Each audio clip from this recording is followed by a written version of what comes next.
What's up guys, Ash here. Today we are going over advanced superstar mechanics. This video is intended for advanced superstar players. If you're just starting out with superstar, this will likely confuse you even further. You've been warned. If you're new to superstar and want to learn, I do recommend my class Spotlight as a good starting point, which I will leave a link down in the description.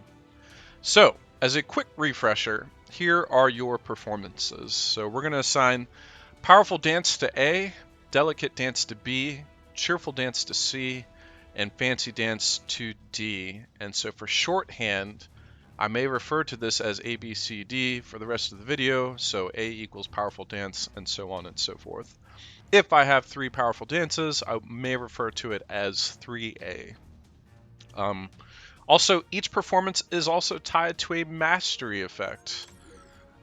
So for example, Powerful Dance can trigger Chance to Win. Delicate Dance can trigger decreasing all cooldowns by 1, which is actually, except for the one used, which is actually the strongest mastery effect of all 4 dances. Cheerful will, of course, decrease AT by 10, and then Fancy will decrease SB by 10. Pretty cool. What is not shown here is that each performance will also give passive stats based on your performance effect level. So, Powerful Dance will give you 20 attack per level. Delicate Dance will give you 1.25% critical hit chance per level. Cheerful Dance will give you 1% dodge per level, and Fancy will give you 8% critical hit damage per level. Now, the highest performance level you can gain right now is level 4, which comes from God-given talent, right? Dance, Dance, Dance. Rising Star. And there's, by default, you have 1, so for a total of 4. And this is where it gets interesting. At level 4, each performance of Powerful Dance will give 80 attack power. Each performance of Delicate will give 5% critical hit chance, which is why you may see like lower crit chance sometimes for me. Each performance of Cheerful Dance will give 4% dodge, and that can get out of hand pretty quickly as well. Leton, obviously, Superstar has one of the highest dodges in the game, right up there with Misty's Rogue. And then Fancy, which I consider is the most powerful performance effect. You can get a whopping 32% critical hit damage. Now you can see I don't have much on my melee version of Superstar at 145. Keep in mind that, you know, if I were to get 3 bumps of critical Fancy Dance, then that would be 96% increase to critical hit damage. That's pretty insane. That's just 3. That's really not that hard to get, and you know, at 4 into 5, you're doubling your critical hit damage. Absolutely unreal. So let's see how all of this applies in the real world. Alright, so this is my Frozen Blood feats video. This is really cool. It is on the max difficulty. For players that think Superstar can't deal enough damage, you're horribly wrong. And so, on a basic level in my Superstar class Spotlight, I explained that you essentially always should be going for continuous. This allows Leton to keep fighting even if you didn't kill a target, let's say against like White Clowns where block is much harder to deal with. This still holds true. However, this leads me to my first tip for you guys, which is that improvisational wrap-up is a stronger version of turning over a new leaf. And so it's just as good as continuous, if not better, because it literally allows you to do whatever you want. So right here, I'm finishing a performance here for coolness Coolness, of course, is then going to trigger Explosion, or that is the actual coolness effect. And then from there, obviously, I've opened up improvisational wrap up. So you want to get that initial dance going just so that you can do improvisational wrap up. So from here, I'm going to trigger improvisational wrap up, which is, remember, of course, leave, right? And so you can do anything for that turn during that period. On top of that, that puts me into overcharge, which of course allows me to do Frost Mill. I am gaining 2 AP back, 1 from one shot, 1 kill on this ranger, and 1 AP from Frozen Soul Reaper. And you can see from here, now that I have 2 AP, I can adjust my line with my Ice Lance, essentially. I use preheating here to reset Lance, right? And so at this point, I kill this ranger. This butcher is now weakened. And here's my second tip. So I'm currently at, what is that, 3B in the very end of the line there. So tip number 2 is work with the dynamic dance changes instead of against them. If you're a veteran player of Superstar, dynamic dance now gives 2 of the same type of dance combo if you put a target out of action. At first glance, this can be counterintuitive because if you're going for continuous over and over, you can really mess that up pretty easily. But that doesn't mean that it's useless. So obviously I got 2 from killing that ranger. And then you guys see taunt right here is currently on B, or delicate dance. So I'm going to go ahead and taunt Mark. This is also a good thing to do in general. Taunting bosses will give them block shred, dodge shred. It doesn't matter because I end up using Frost Mill, which is unblockable, but it is important to know. But because of that, notice that I have improvisational wrap up back up now, right? So we're going from not having it up to having it up again.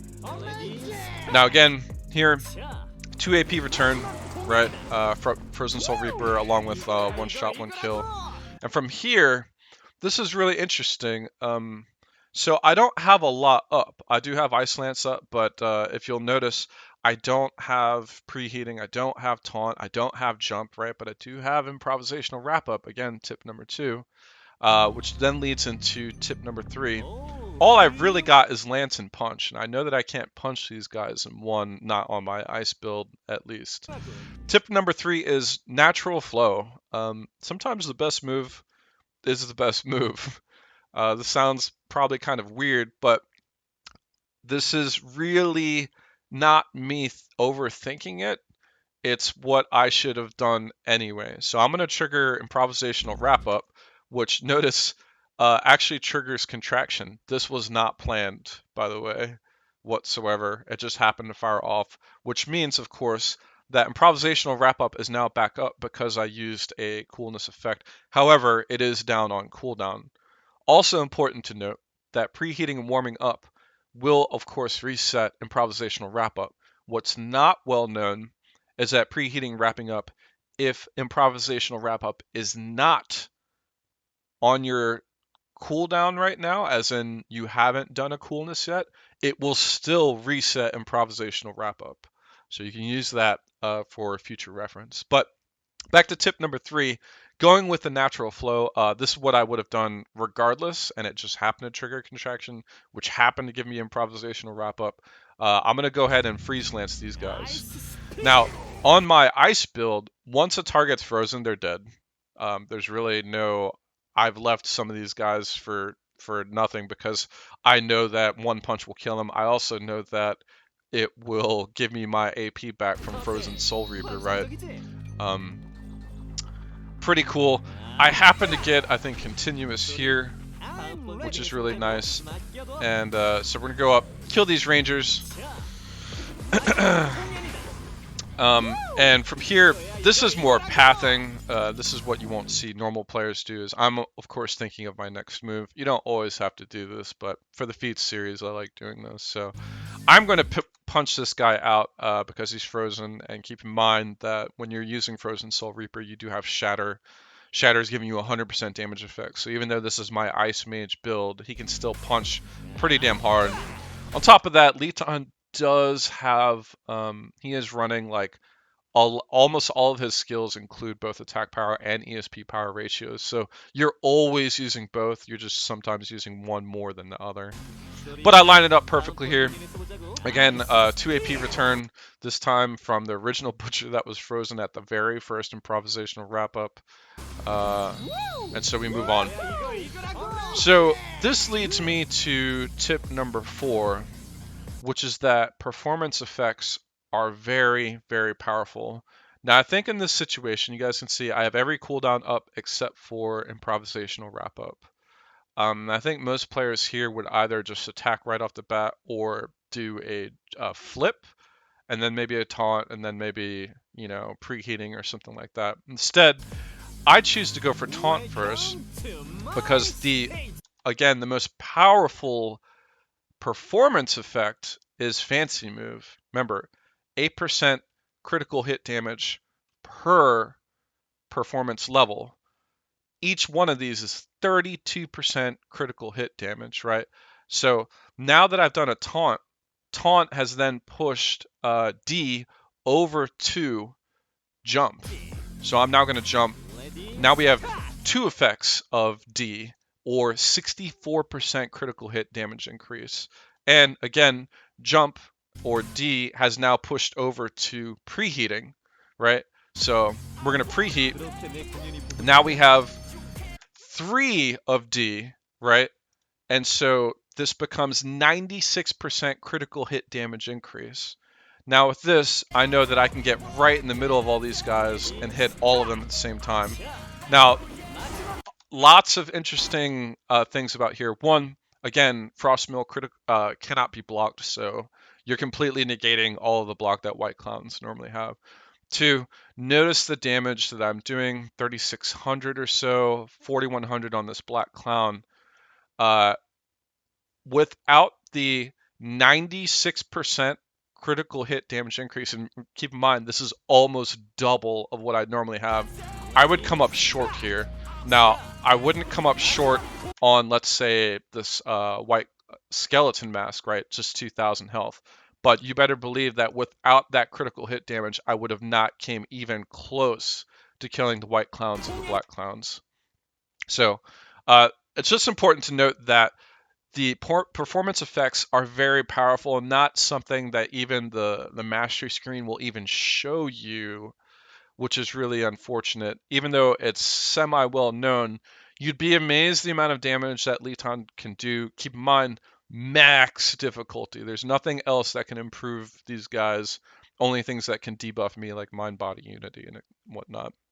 Anyway, I thought you guys would like that. I think it's interesting. There's actually a whole nother set of advanced superstar mechanics that I want to go over, but I think these first 4 tips are a nice starter, and it will definitely help players going forward.